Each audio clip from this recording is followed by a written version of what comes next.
Hello and welcome back to our What is the Stock Market series. Now we have made it to the wheres. We're on the wheres, and today we're going to talk about one of my favorite topics with regard to market history and such, and that is the history of the trading pit. All right, when I was a kid, I really thought pits were going to be a much, much larger part of the risk of the world. You play video games a lot, you're always dying by falling in a pit somewhere. It's just pits. What is a pit? You die. You fall in the pit, you die. There's pits everywhere. As an adult, it turns out there really aren't that many pits anywhere. Really, there are really not any pits anywhere, except for the trading pit. Trading pit still exists. Okay, it's still kind of a fun thing. So let's talk about what a trading pit is.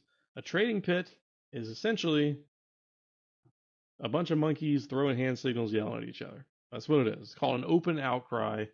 And it's a lot of people yelling at the top of their lungs and making hand signals. It's a very fun, interesting type thing. Okay, you get a lot of people together. Everyone's trying to buy and sell at the same time in person, yelling at someone else who's taking orders. Okay, and they have these signals because no one wanted to just yell at the top of their lungs. They still do that, but we have hand signals now that tell us what we're trying to do.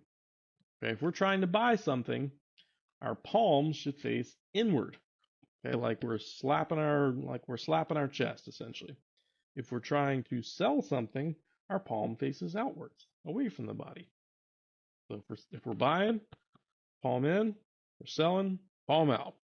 How much are we buying or selling? Well, we indicate quantity with our fingers. All right, numbers 1 to 5, fingers are extended on one hand. Numbers 6 to 9, fingers are extended on both hands. Basically, just this one's as simple as it sounds. You put the number up that you're trying to sell, any number 1 through 9. If you're trying to do 10 or multiples, you make a fist. Fist and other fingers for digits. So lots of fun quantity stuff.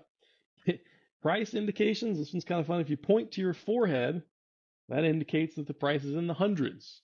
You point to the nose, price is in the tens. You point to the chin, price is in the single digits. Okay, and then other just kind of fun fact here. If you cross your arms, that means cancel my order or void the previous trade. Don't do it. Bad body language. Or if you make a circle with your fingers, that means a market order. That means buy or sell something immediately at whatever the best price is.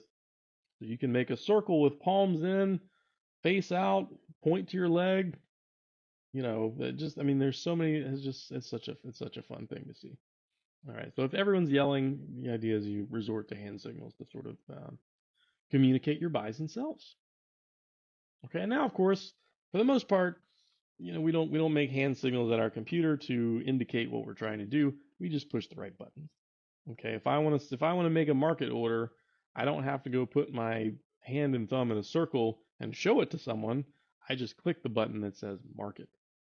Okay, and furthermore, if I want to send a market order at an hour and 4 minutes and 30 seconds before the close, I can do that too. In a trading pit, that's not really an option for me. If I want to put in a limit order to sell at a very, very specific price, again, that's not very, I can't really do that in a pit very easily. So all of our electronic trading systems allow us to do all the things they can do in the pit, except much, much, much easier. And the good news is if you still want to yell at something, you can always just yell at your screen. If the trade doesn't go your way, yell at the screen. If the trade does go your way, yell at the screen. You can always yell at the screen. So why do we have them? There's a nostalgia to it, right? For some reason, we look back and we think about things that have happened to us and we forget about all the bad parts. That's just the nature of nostalgia. I can look back at my childhood and remember most of the good parts, but I don't remember all the bad parts. And again, if you want to look back fondly on something, that's usually part of the deal is that you look back and, you don't really remember the parts that sucked. You just remember the parts that were fun. So we still have trading pits. We don't really need them all that much anymore. We did talk about trading floors and why we need those. So we do have some use for these things. But in terms of the angry yelling pit, we just, not much use for them anymore. All right, so next time we're going to talk about retail trading platforms. And I think that might do it for us. All right, so thanks for listening, and we'll catch you next time. Take care.